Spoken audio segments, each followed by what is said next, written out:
دان اچھے کھاتے پیتے لوگ اپنی اولادوں کو دین کے علم کے لیے نہیں بھیجیں گے تو غربت میں پسماندہ لوگ جن کے پاس بچوں کو پہنانے کے کپڑے نہیں، کھلانے کا کھانا نہیں ہے، جوتوں کے پیسے نہیں، روزگار کے پیسے نہیں، پھر وہ غربت زدہ لوگ اپنے بچوں کو بھیجیں گے اور وہ پھر آ کے علم حاصل کریں گے اور روزگار کے طور پہ دین کا علم یوز کریں گے، پھر دین کی تنخواہیں لیں گے، امامت کی پھر پیسے لیں گے۔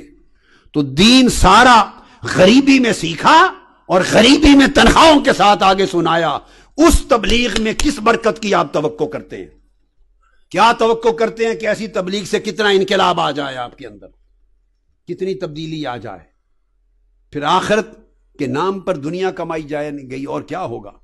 اور یہ اسی کا نتیجہ ہے، چونکہ دین کا علم نہیں دیا۔ اور یہ ہلاکت اہل سنت ہمارے عقیدے میں، میرے عقیدے والے لوگوں میں زیادہ ہوئی۔ جس کو اٹھاؤ کوئی مولوی پیسے لیے بغیر تقریر کرنے کو تیار نہیں، دین کا علم دینے کو تیار نہیں، الا ماشاء اللہ۔ کوئی کسی کو بلا لے، پہلے تو جاتے تھے تو اس وقت خدمت لیتے تھے، اب ریٹ طے کرتے ہیں ایکٹروں کی طرح، ناچ گانے والوں کی طرح ریٹ ہیں۔ اللہ کی عزت کی قسم میں آپ کو ذاتی مشاہدہ بتا رہا ہوں، اللہ کی عزت کی قسم، میں انڈیا میں تھا، نام نہیں لوں گا کسی کا، میرا مقصود نام نہیں سمجھانا ہے، نامور عالم ہیں، بہت بڑے بڑے بزرگوں کی اولاد ہے، بڑے بزرگوں کی ہستیوں کی اولاد، نامور عالم ہیں، ہر شخص اہل سنت میں سے ان کو جانتا ہے۔ میں خانہ خدا میں یہ آقا علیہ السلام کی حدیث پاک کی کتاب میرے ہاتھ میں اٹھا کر قسم کھا کر کہہ رہا ہوں کہ میں نے تحقیق کی، بے شمار لوگوں نے جگہ جگہ بتایا کہ ان کو تقریر کی دعوت دیں تو ان کے سیکٹری پہلے ایڈوانس 2 لاکھ انڈین روپیہ لیتے ہیں، اور بڑھاپے کا عالم یہ ہے کہ تقریر کی آواز نہیں نکلتی۔ 2 لاکھ انڈین روپیہ، پاکستانی 4 لاکھ وہ لیتے ہیں، جہاز کا ٹکٹ الگ، ہوٹل الگ، اور پھر آتے ہیں۔ بے شمار شہروں میں لوگوں نے اس بات کی تصدیق کی، خود جنہوں نے پیسے دیے، جن سے مانگے گئے۔ پھر میں آپ کو اللہ کی عزت کی قسم کھا کے بتا رہا ہوں، ابھی میں امریکہ میں تھا، کراچی پاکستان سے نامور کئی علماء جاتے ہیں، کسی نے کہا ایک مولوی صاحب فارغ تھے، کسی کی طرف سے دعوت نہیں تھی کہ جمعے کا خطاب کریں۔ ہم نے کہا نیو یارک کی بات ہے، ہم نے کہا فارغ ہیں، ان کے پاس آج دعوت نہیں ہے، کئی خطاب نہیں، تو جمعہ تو پڑھنا ہی ہے انہوں نے جمعہ، تو ان کو کہہ دیا کہ ہمارے ہاں آ جائیں اور خطاب کریں۔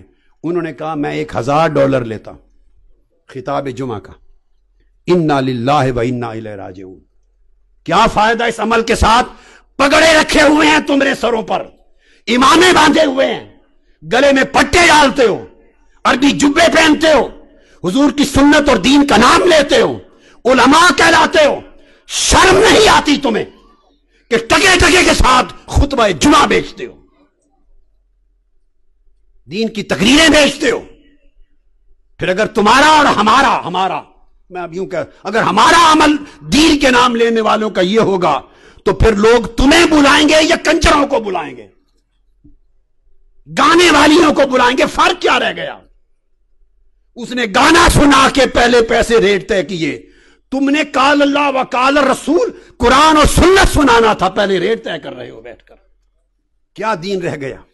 اور یہ وبا ہمارے مسلک اہل سنت میں زیادہ پھیلی ہے، دوسرے لوگ بھی لیتے ہوں گے مگر اتنے گھٹیا، اتنا نیچے نہیں گرے ہوں گے، شاید اپنے پردے داری میں لیتے ہوں گے۔ آخرا ہر کوئی زندہ ہے، ہماری طرح تو کوئی نہیں کرتا کہ نہیں لینا، اور شراب اور خنزیر کی طرح حرام کر دینا، اس طرح زندہ نہیں رہا جا سکتا۔ لوگ لیتے ہیں، لوگ ان کو عزت سے دے دیتے ہیں، جیب میں ڈال دیا، مانگتے نہیں ہیں، خدمت کر دی، تکریم تعظیم کے ساتھ کر دی، تو کچھ لوگ پھر کچھ رکھ رکھاؤ اور عزت رکھتے ہیں، ادھر تو منگتے بن گئے ہیں، ریٹ طے کرتے ہیں۔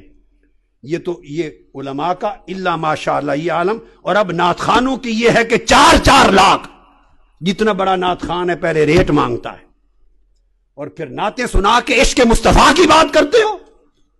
شرم سے ڈوب مرنا چاہیے تمہیں۔ کون سا عشق مصطفیٰ کا؟ جس رسول کی نعت سنانے کے لیے تم رات کو 2 لاکھ 3 لاکھ 4 لاکھ کا ریٹ لو۔ یہ خبر ہوگی مرنے کے بعد، جب چہرہ آقا کا سامنے ہوگا، وہ کہیں گے بدبخت میری نعت پر پیسے مانگتا تھا لوگوں سے، ریٹ بناتا تھا۔ اس عشق مصطفیٰ کی تلقین ہو رہی ہے اس مسلک میں؟ بولیے آپ کے تجربے ہیں یا نہیں؟ یہاں ایمان سے کہیے ہیں کہ نہیں؟ جب بلاتے ہیں تو ریٹ طے کرتے ہیں کہ نہیں نعتوں کے؟ ہاتھ کھڑا کر کے بتائیں ایمانداری سے، گواہی دیں، گواہی دیں۔ اونچی ہاتھ سے جن کا تعلق مساجد سے ہے، انتظامیہ سے ہے، ریٹ مانگتے ہیں، نعتوں کے مانگتے ہیں، قرآن کی قرات کے ریٹ مانگتے ہیں، تقریر علم دین کی بیان کے ریٹ مانگتے ہیں۔ کیا آقا نے یہی تلقین کی تھی امت کو؟ یہی سبق سکھایا تھا؟ صحابہ کرام کا طرز عمل یہ تھا؟ امام حسن بصری ایسے تھے؟ امام اعظم ابو حنیفہ اس طرح علم پڑھاتے تھے، ریٹ بناتے تھے؟ امام مالک کا یہ طرز عمل تھا؟ امام شافعی کا، امام احمد بن حنبل کا، داؤد طائی کا، حسن بصری کا، حضرت اعمش کا، سفیان الثوری کا، جنید بغدادی کا، سرکار غوث العظم کا، خواجہ غریب نواز کا، داتا گنج بخش علی حجویری کا، ارے جنہوں نے دنیا میں دین پھیلایا وہ ریٹ بناتے تھے، لوگوں سے پیسے مانگتے تھے؟ خدا کے لیے دین کو بیچنا چھوڑ دیں۔